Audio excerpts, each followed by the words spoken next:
Welcome to my channel. তো আপনারা সবাই কেমন আছেন? আশা করছি সবাই ভালোই আছেন। তো আজকে যে ভিডিওটা আমি বানাতে চলেছি সেটা হচ্ছে এই অ্যাকোরিয়ামের যেটা হার্ট, মানে যাকে হার্ট বলা হয় অ্যাকোরিয়ামের, তো সেটা কি? সেটা হচ্ছে ফিল্টার। তো আমার কাছে দুটো অ্যাকোরিয়াম রয়েছে। তো সেই দুটো অ্যাকোরিয়ামে আমি কি কি ফিল্টার ইউজ করি, কোন ব্র্যান্ডের, কি দাম, কত কি, সব কিছু আজকে আমি আপনাদের সঙ্গে আলোচনা করব। তো চলুন এক এক করে শুরু করা যাক। তো দেখতে পাচ্ছেন বন্ধুরা, আমার এই অ্যাকোরিয়ামটা হচ্ছে 4 ফুটের, আর এটা হচ্ছে সাম্প ফিল্টার। এখানে সাম্প করা রয়েছে, তো দেখতে পাচ্ছেন। তো এখান থেকে এই জলটা আসছে এই যে এটার মাধ্যমে। তো এখানে আমি প্রচুর পরিমাণে বায়োমিডিয়া স্পঞ্জ ইউজ করেছি। তো এখানে এই জলটা আসছে, তারপরে এখানে জলটা রিফাইন হচ্ছে, দিয়ে এখান থেকে গিয়ে ভালো জলটা ওইখানে গিয়ে পড়ছে।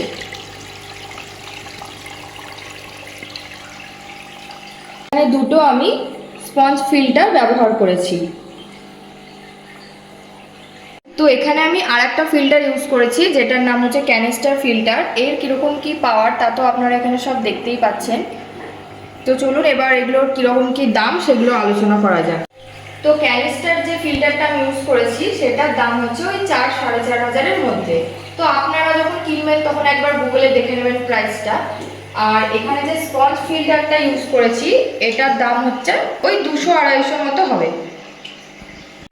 আর এই সাম্পটা দেখতে পাচ্ছেন, এটা আমি অ্যাকোরিয়াম তৈরি করার সময় বানিয়ে নিয়েছিলাম। তো এই অবধি আমার এই অ্যাকোরিয়ামের যা যা ফিল্টার ছিল সব দেখানো হলো। এবার আমার আরেকটা যে অ্যাকোরিয়াম রয়েছে সেখানে কি ফিল্টার ইউজ করি তো চলুন সেটা দেখাই। তো এখানে দেখতে পাচ্ছেন যে অ্যাকোরিয়ামটা রয়েছে সেখানে এই মাছটা রয়েছে। এই মাছটার নাম হচ্ছে ফ্লাওয়ার হর্ন। খুব সুন্দর দেখতে।